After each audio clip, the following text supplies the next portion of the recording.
DJ Metal Craig of Craig's Metal Storm here, and I have a couple of the members of Sorcery with me today.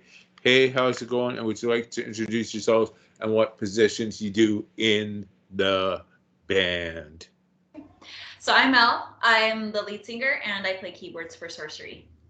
And my name's Greg, and I'm the lead and rhythm guitarist. We have another guitarist, and he also switches lead and rhythm. And before we get into the questions for the interview, would you guys mind not listening with from the band who's all not with you today? Right. So it's me and him right now, but we also have Cameron on lead and rhythm guitars. We have Joe on drums, and then we have our bassist Hobby. And unfortunately, they couldn't join us, but we figure we will carry the torch. Yeah. Right on. This first question is a good one. Please go back in the history of Sorcery and how the band all got started. So pretty much originally, Mel and I just wanted to write songs. She started off writing with her father, The Tower, and from there it kind of was the spark. You know, she asked me to go and do a solo on it, and then we had some stuff, a few things written out, and so we just kept the ball rolling, and we got some more songs going. And then a few members just started hitting us up saying, hey, if you guys are starting a band, we would like to be part of it. And then it kind of blossomed from there. And the intention originally was not even to do live shows or anything, because we are husband and wife. We have a small child, and we're like, let's just make music just for fun and just put it out there, see what happens. Mm-hmm. Well, apparently people really liked what we were putting out, because they said, if you ever want to play live shows, we'd be happy to, play guitar, or play bass, or play drums. And that's kind of how it came together. It was never supposed to be a live situation, but I'm glad it ended up evolving into that. That's awesome right there, you guys. And just so you know, me and my girlfriend had a band going back on in 666 night of 2006. We were doing vocals together. We had the band going. And then this is going to get you guys laughing. We were doing our first show. I did one of those high Japanese style grindcore shrieks into the mic. I blew the PA speaker out of the show. Because I trained myself without a microphone when I started. Oh wow. So I've got it set alongside me when I do this stuff. I can't do it right now because my landlord could be sleeping. He's up at 4 in the morning for work every day. Right. Yeah, we have a 4-year-old landlord that's usually sleeping too when we're playing. So right. we gotta always keep it quiet. How did you guys come up with a band name Sorcery? That was all you. Yeah. So it all kind of came to fruition over the pandemic. We got into Dungeons and Dragons with my sister and my brother-in-law. We just saw the term sorcery a lot in the D&D manuals, and I think your character was like a drow sorcerer. Yeah, I don't know. I just the word sorcery in itself and like all the ominous connotations that come with it, I was like, that'd be kind of cool for a band name. So we kind of just held on to it. That must have been summer of 2021. And like he said, we didn't start really writing music until last year, 22. So yeah, it's kind of always just been in the back of my mind, and I kind of kept it for when we could use it, which was now. Yeah. So. Right on. And just so you guys know, I'm actually a fan of D&D myself. I actually had the old Dungeons and Dragons, like the first one that was ever done by Gary Gygax, who's gone now. I had that, and then one of my roommates I was living with threw out all my Dungeons and Dragons stuff on me. That would have been collector's items now worth a fortune. Oh wow! Wow. What did you usually play as? What was that? Like what kind of character build did you have? I usually did the druids. Oh, all right. Mm-hmm. The little short guys with the axes. Yeah. Right. Those guys, when they get strong, they get really powerful later in the game. Right. Yeah. Yeah, fun stuff. That's kind of like how the sorcerer was too. Is like you're just kind of weak. If you get hit once, you're a fragile little being, but once you level up, you're just a machine. Right. Yeah, that game was so awesome back in the day. Oh yeah, it really killed the boredom during the shutdown. That's for sure. Yeah. Even when the pandemic was going on for me, I was working on 265 video games I have bought through my Steam account. Oh, Oh wow. so you're loaded. Yeah. Yeah, and then I got the Epic's Game Center as well, which gives free games out from time to time. If you get the right games, you got free video games through them too. Some of them up to $33, $34 value. Oh Right. wow. Yeah. Dang. Yeah, so I figured I got close to 500 games on this PC in total. Mm. Oh wow. Jeez. So you're an avid It's collector. dedication. Yeah, and then on top of that, this is really going to make you guys laugh. My music arsenal with the stuff that's been submitted me to labels and the stuff I found myself for music, I got almost 650,000 songs between 4 hard drives in music. Oh wow. That's a Wow. collection. Mhm. Yeah. Wow. That's amazing. So I just finding my place in the question now. Who is the artist used to design the Sorcery band logo? So we actually used Fiverr to kind of look for artists that had a similar image to what we wanted. I don't know if Fiverr is it's a website where you can commission artists for different things. So we ended up going with this guy named Nicholas from, I think he was Argentinian or Brazil. And I kind of just gave him like 2 paragraphs about what we wanted, what our style was, as you know, colors being used, the character of the Grim Reaper type guy on the horse with the logo Sorcery. He just took those 2 paragraphs and he fabricated what we have on that first album. Yeah, I was really surprised just how like high def that album artwork came out at first. I wasn't expecting anything close to that, and he really went above and beyond and achieved. Right. Yeah, if you go over to our Instagram, we have a post from back about a year ago now from when we released the album, and we gave credit to the artist. And anyone's ever interested, go look him up on Fiverr. He's really good, and he's super quick and efficient. Very good. Right on. This next one might be a bit of a tricky one to answer, but you guys might like it as well. What are the band's immediate music career goals? So I would say we've always kind of had, well, Mel and I, you know, we already kind of have our career set in stone.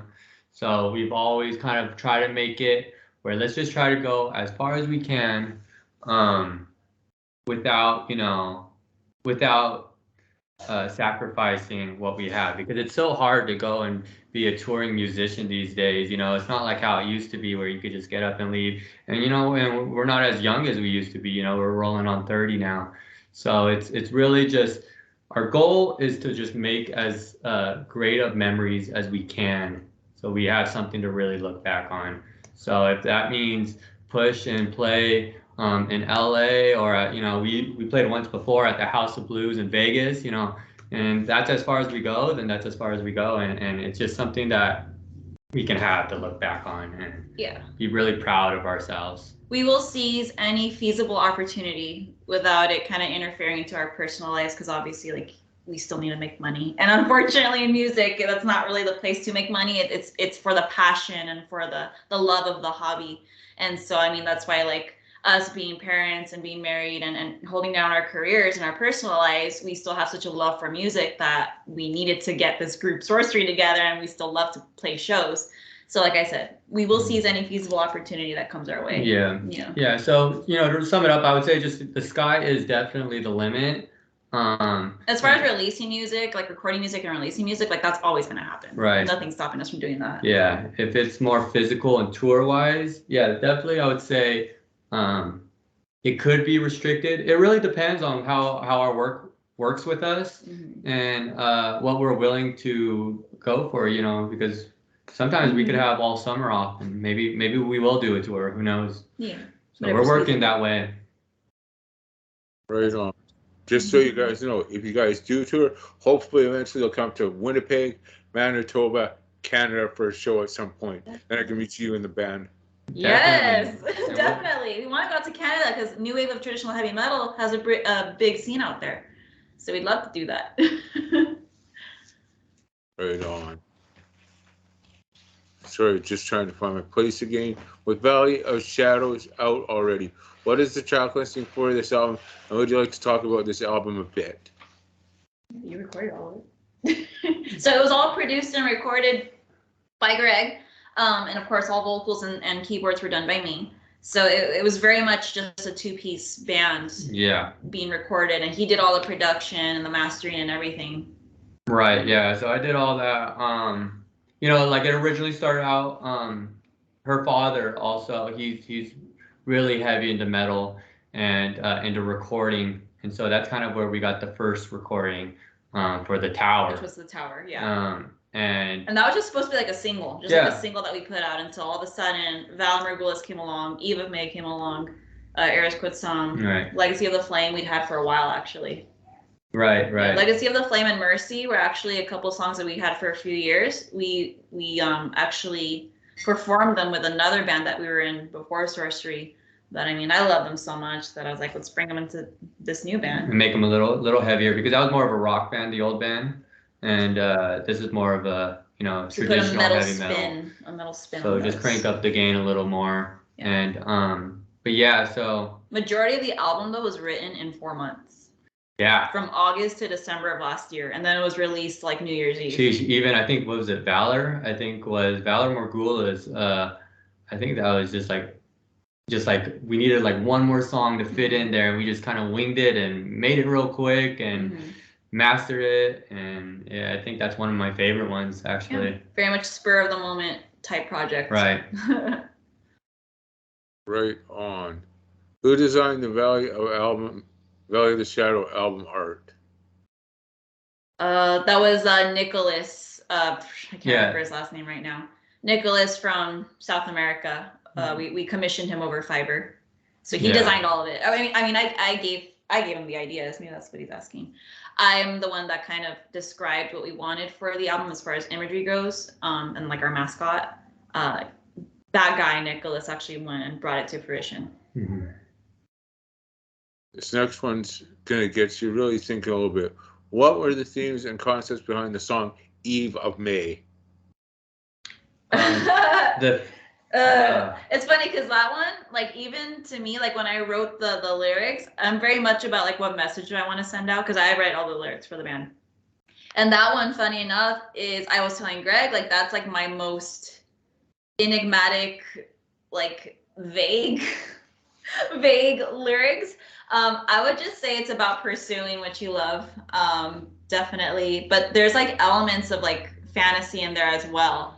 Like Eve of May is essentially Beltane, which is like a Wiccan holiday, and that holiday is all about kind of pursuing your hopes and your wishes. So I think all the lyrics kind of intertwine into that theme, is whatever you love or whatever drives you, keep pursuing it, or else you may as well just be dead. Beautiful. One thing you guys mentioned Wicca in there. My girlfriend's Wicca. I'm the exact opposite. I'm into the black magic occult side of things. Ah, nice. Yeah, she's sitting in the background listening on the interview right now as we're speaking.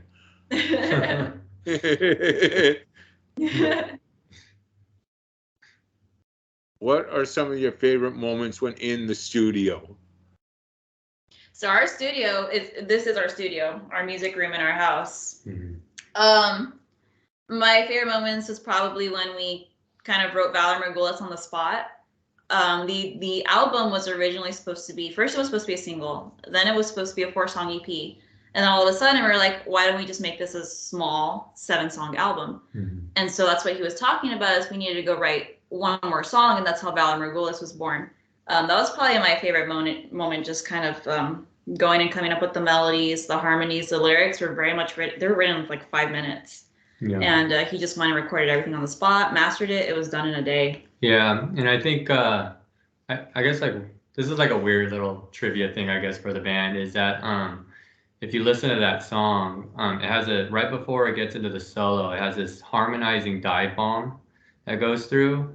And well, all our songs are in E flat, and I thought that was kind of cool, is that the only way you could achieve that is if you're in a pitch higher, so you actually have to dive bomb it with a natural harmonic in E standard. And so live will never be the correct note. Live will always be the flat note, which will always kind of sound off, because you would need a guitar to switch into E flat real quick, or E standard. But we always play E flat. Yeah. I thought that was a little. Was that your favorite moment in the studio? I just thought it was fun. Yeah. So I guess we both agree Valor Margulis was really fun to record, yeah. to write and record in like the span of what, an hour? Yeah, it was quick. Yeah. This next one's gonna get you both thinking a little bit. What is your personal favorite track for you, each off of the Valley of Shadow album, and would you like to talk about it? You can go first. So recording wise, I would definitely say Valor. It's fun. It's got a groove. It's easy to play. That one's really fun. But yeah, as a listener, I would definitely say Eve of May. It's very dramatic. It's very theatrical. She goes all over with her voice, you know, from going to the falsetto to really heavy in the chest voice. And then it's kind of got that whole Iron Maiden-y feel of like going the back-to-back solos. So, you know, I'll do it. So that song has 4 different solos. It goes from my part, then to our other guitarist, and then bounces back and forth again. And at the very end, it got that harmony. So I think it's very big and very powerful. It's pretty epic. Yeah, it's an epic for sure. Yeah, my favorite, strangely enough, would have to be the last track, which is the only ballad that we have on the album. It's called Eris Quod Sum. That would have to be my favorite because lyrically, it's very dark. It's basically about the journey of dying. So when you pass on to whatever's next after this life, that's what that song is describing, that you're kind of journeying through this kind of valley of the shadow. There's a lot of Wiccan and Christian references in the album, just because I kind of like integrating a lot of that. So that one would have to be my favorite, just lyrically. And then I think musically, it's just very contemplative. It's super simple, but it's very contemplative. And it's actually based off of a song that I wrote when I was like 13. So it was cool to bring it back and kind of reimagine it in a completely different way with such a deep and dark message. Who are the band's musical influences? It would have to be actually a Canadian band, Skullfist. That was kind of like our main one for vocal wise. Is like he uses a lot of reverb on his voice, and we try to achieve that.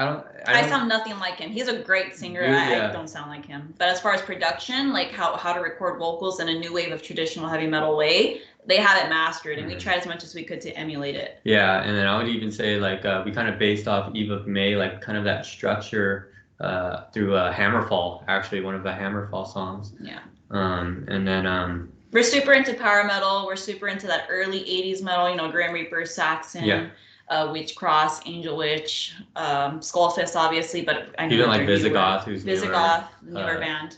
Eternal Champions. You know, even someone kind of like in our backyard, out in San Bernardino, Holy Grail. You know, they're all kind of like big inspirations, and we use our inspirations and to achieve what we have now. Yeah. Right on, and I can suggest 2 bands you guys might want to check out at some point. Tredegar, which is heavy metal, and a doom metal act called Saturnalia Temple. Cool. Yeah, we'll definitely look those up. We're very into a wide range. Yeah. So Greg, I accidentally talked over you there by accident. Oh, sorry. I was saying we're very into a wide range of different music, so yeah, we will definitely take a look on those. We definitely create what we listen to. Like, we are a product of what we listen to. Right. Just a lot. Does the band have any new material in the works? And if so, when should we be expecting this new material out if there's an expected release date? So we have 4 songs in the making right now. We have our other guitarist, Cameron, just pretty much gave us the final touches of his guitar parts. So we are going to go and get drums tracked and then re-go through his parts again and crisp them up. And then I wrote 2 other songs, and then the 4th song we're still trying to figure out, but it might be an instrumental. Yeah, what I love about the new material, it's very much 80s driven, and it's like it covers a wide range of 80s. Like, we go from, dare I say, glam to like thrash. Like, we kind of intertwine it all together. Right. So I'm really glad that we're keeping that vein of like the retro metal. Right. Because we really don't want to go any other direction. We love that era of metal music in general. And as far as a release date, I'm hoping February. It was supposed to be late January, but just with the holidays and everyone's busy. getting everyone together, go and try to get this completed is going a little slower because we're trying to get the band involved more. Remember, like what you said, it was just Mel and I, and we were just able to slam it and knock it out. I see her every day. Our son goes to sleep. We're in here working on it as quiet as we can. And if he needs a babysitter, we track down vocals, done. But now we got a drummer, and that's who we're waiting on. And then it's going to be our bassist, and then our other guitars. So it's just going to take a little bit longer, but I think it'll actually sound a lot different because now we're going to have. It's not going to be so narrowed in influence. We're going to have influences of our drummer, our other guitars, our other bassists. It's definitely more collaborative. It's not just me and Greg's ideas anymore. That's why I said it covers a wide range now of 80s touch, Right. like 80s metal. So yeah, probably expect an EP because 4 songs, EP length, February. Yeah. We're really excited. Right on. Just wondering, are you guys fans of My Dying Bride at all? My Dying Bride? Yeah, the band. Yes, definitely. I interviewed Aaron Stainsthorpe back 2 years ago for Nuclear Blast Records. Oh wow! Really? Wow, that's cool. Yeah, I have some big labels. I have Metal Blade, I have AFM, I have Nuclear Blast, I have Seasons of Mist as labels for my show, and I've got 22 other smaller labels that I work with as well. Oh wow! Whoa. I've been doing this 11 years now. November 3rd marked 11 years for me in the DJ gig. Wow. That's great. You're a professional. Yeah, That's right? Awesome. Hell yeah. You guys cover Wasp's Wild Child. What made you guys decide to cover this song? So funny enough, he wasn't that familiar with Wasp besides like I Want to Be Somebody, right? Everybody knows that song. But I introduced him to the Last Command album, which of course the opener is Wild Child, but I didn't decide to cover it. He wanted to cover it. Oh yeah. Can you explain why? We had another one. We were gonna do a different cover. I think we were planning. I forgot what we were planning on doing. But I was just at work and I was just on. She sent me the album and I just had it on a loop, and I just thought, man, that would actually be a kick-ass. Like his voice. I just imagined immediately her voice on instead of his voice. His amazing raspy right, voice, and I think you achieved it quite well. It really took me by surprise that he wanted to cover that song because it's not. I guess it's somewhat new wave traditional heavy metal, but I just love that we were able to add the keyboards. And I played around with some different harmonies on the chorus. So we really kind of reimagined that song. It wasn't just like a cover that sounds exactly like the original. Even that reimagined space, it. Yeah, even that space where it's he in the original song, he's got the birds and he's got the chimes going on. I was like, well, what would be more of like a sorcery, like how we were saying, like Dungeons and Dragons. That's why we added the thunder in it and the rain involved instead of like the whole like birds. Right. I love that we were creative with it and we didn't just do like a redundant cover. Right. Yeah. It's not a full. Seems to be a fan favorite. A lot of people think it's our original. We're like, no, we give full credit to Wasp. It's not our original. Just so you guys know, you did an amazing job on that cover. Thank you. This next one is a real tricky one, but a good one. Who is your favorite vocal influence who got you started into vocals musically? I have to say Rob Halford for sure. I think he's freaking amazing, especially for the 80s. I like King Diamond. I know he's a bit of a weird one, but and Eve of May actually I wasn't trying to sound operatic, or I wasn't trying to sound pretty. I was trying to sound like King Diamond when I did those high falsettos. So for me, it's Rob Halford and King Diamond. And obviously Zach Schlatter from Skullfist. I love that guy. He's amazing. Yeah. Personal favorite of mine from me vocally is Glenn Benton, Deicide, Joe Patek from Broken Hope, who's gone. He shotgun suicide in himself. And I'm into King Diamond and Slayer. Those are the 4 vocalist influences that got me going vocally. Mm-hmm. Hell yeah. Good choices. And look at you, now you don't even need a mic. You kill it. I would do it on the interview, but I got the tenants in the basement and my landlord upstairs. I'll let you guys hear my vocals at some point, but we'll have to schedule an interview a little earlier next time we do Yeah.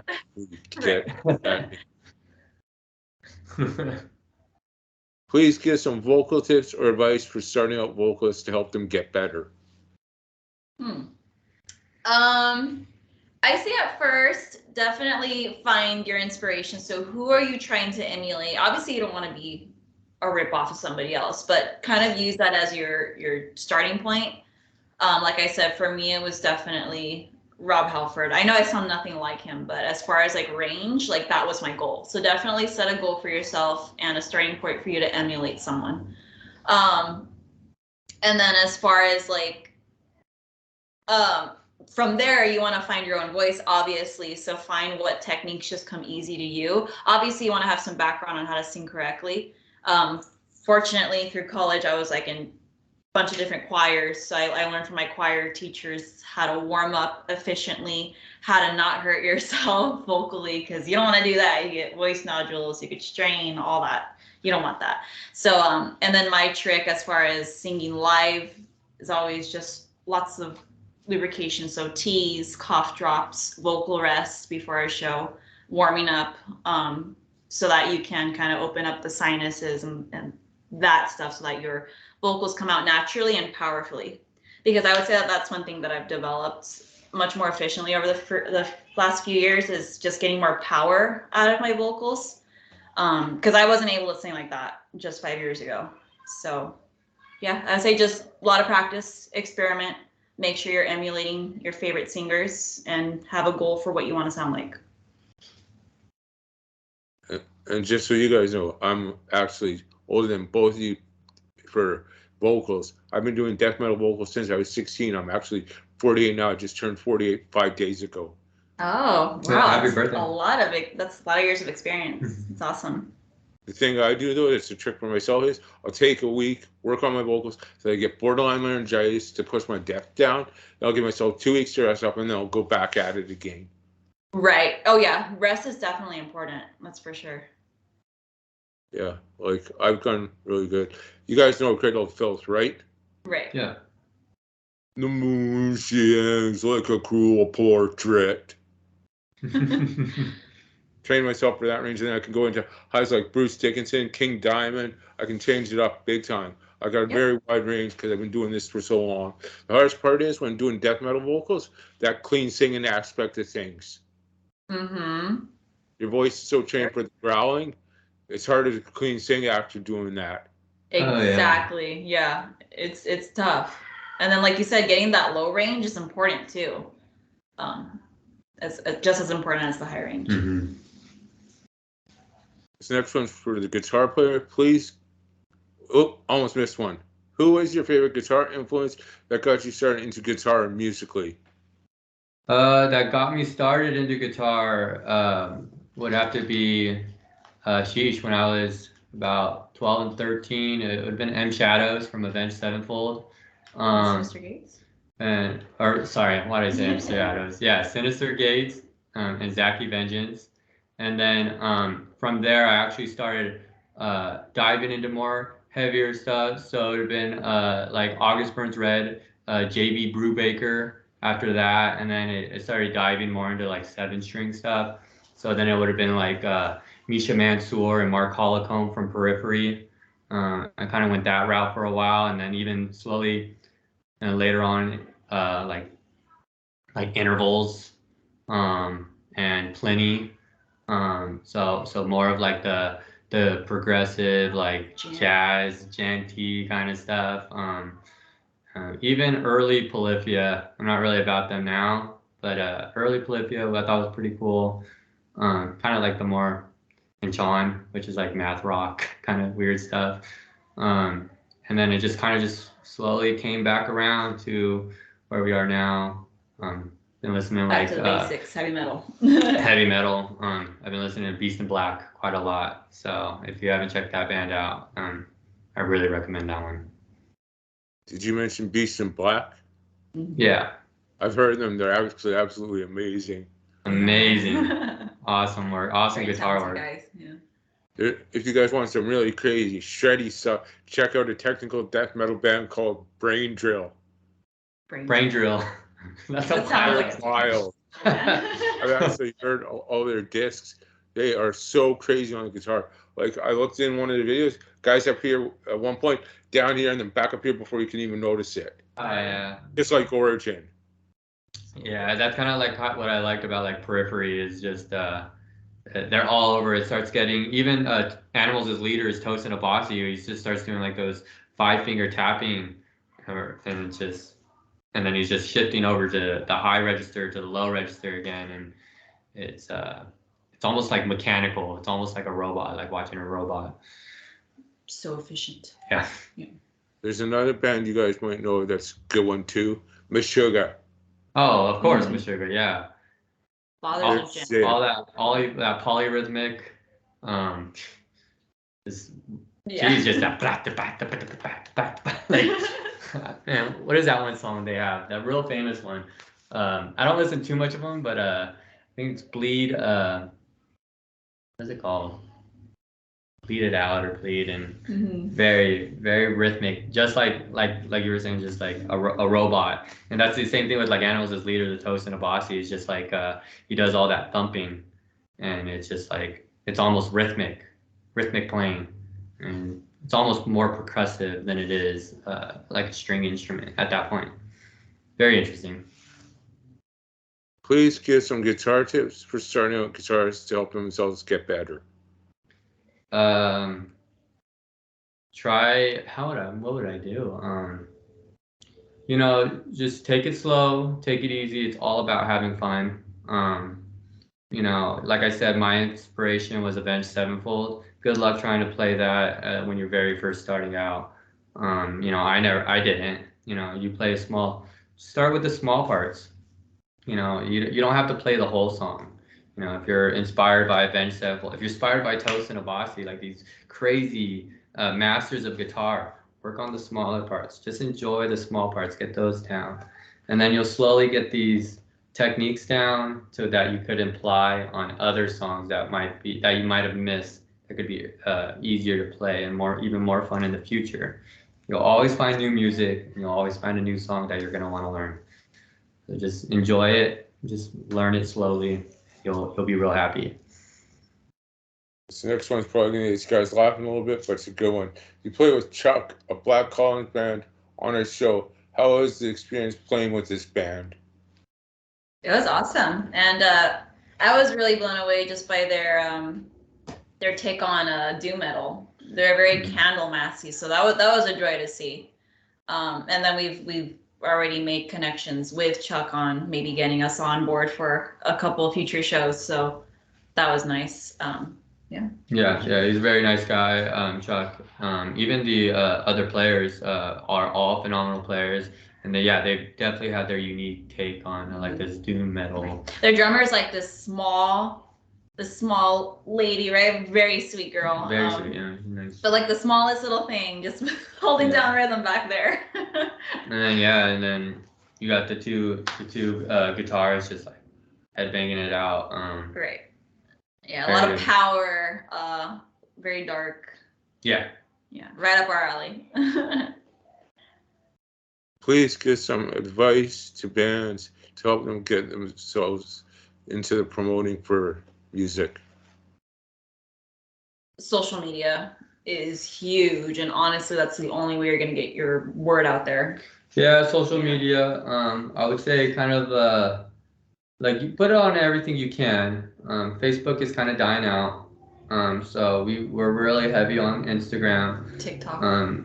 TikTok's a new one, but if you're gonna do a TikTok, I would say do video. You know, you're just gonna get scrolled by if you're just gonna do a picture saying what you're advertising. So if you want to do something interesting, do an interesting video. Right. You know, you see, just mimic what you see. And mimic what you see the professionals do too. Right. What catches your attention, go ahead and take that and apply it to what you're trying to promote. Because it's all about visuals these days. Whatever catches your eye visually is going to get your attention, and you're going to want to find out more. Right. And you know, it's like you'll notice like like the local scene will do kind of something different from the professional scene.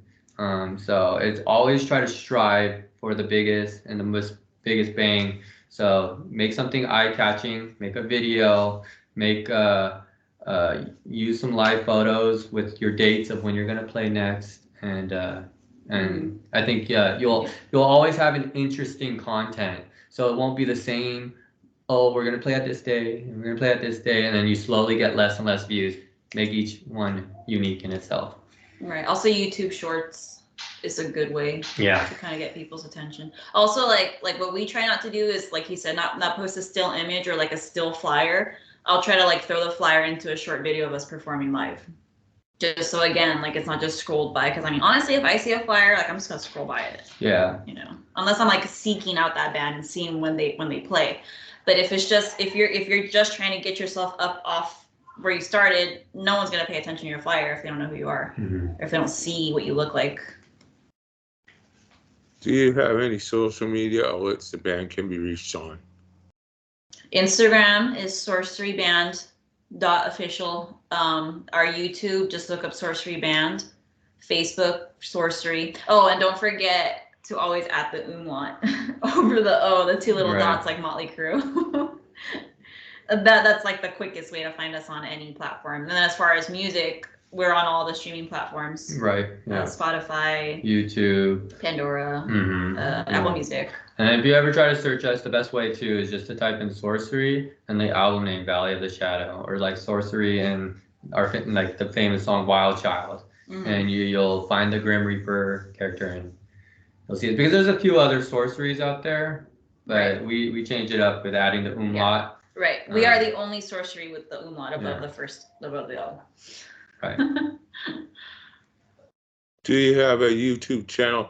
And if so, what can be found on there if you guys have a YouTube channel that you'd like to talk about? So the one YouTube channel that we have just has the songs on there. Right. It's just, and it has our album cover with our calligraphy sorcery with the umlaut. So that's pretty much all we have on YouTube at the moment. Yeah, it's just our album. You know, when it comes to YouTube, that'll take a lot of time. So we don't have any music videos out yet. Right. So that's the unfortunate thing, is we're not there yet. I still consider ourselves like a bit of a baby band. I mean, we've been around now for a year, but for a year for us kind of flew by. So hopefully we get up and go make a music video within the next year, post it onto YouTube, so we get more followers on there. Right. We got 2 more questions, and then I'll need a couple of station IDs. Okay. What advice do you have for people who want to form their own bands? Try not to waste your time, because we've been in numerous bands. I've been in a handful of bands before Sorcery, and when you look back on your time with a band, you really kind of kick yourself in the ass for like, damn, like that was a huge waste of time, or that having that member of the band was a big old waste of time for all of us. So we were fortunate enough with Sorcery, because we're a little older and because we've had experience with band members. We were fortunate enough to kind of hand select our current members. So like Cameron was hand selected, Javi was hand selected, Joe was hand selected. And we had known a lot of them too from previous bands that they had been in, that we had done shows with together. So definitely get a group together of people that you're comfortable with. Not too comfortable to where you're gonna just be effing around. You don't want to just be hanging around. You need to give the band kind of like a mission statement that, look, we are not here to F around. We all got our personal thing going on. We're doing this for the love of the music and for the passion that we have for metal in general. You need to come prepared. You need to be reliable. So you have your own transportation. We're all adults. You take care of you. And hopefully we can make something out of this group. Because it really is, it's a collaborative effort. I mean, you hear a lot of horror stories about bands having that one member that was, just kind of wasting time for everybody else because they would show up not knowing their parts, or they were too busy drinking or doing whatever. So we've gone through that before. We've gone through that. Yeah, definitely. So I think that's why in the last year we've been able to do what we have done, because everyone knows what the goal is. So whoever the band leader is, which we kind of consider ourselves the band leaders because this is our project, make it known to your other members what is required and what direction the band is headed, what your goal is for the direction. Yeah, and then I would add, like, don't have an ego. You're when you start a band, you're starting a community of 4, 5, 3, how many players. You got to be honest with each other, and and kind of take no crap, as in, if you're seeing one person slacking off, they have to accept the fact that you can call them out on it. Because it'll affect everybody else. And that goes for us too. It's like, and that was the first thing every member we had that's what we made a point, is none of us are perfect.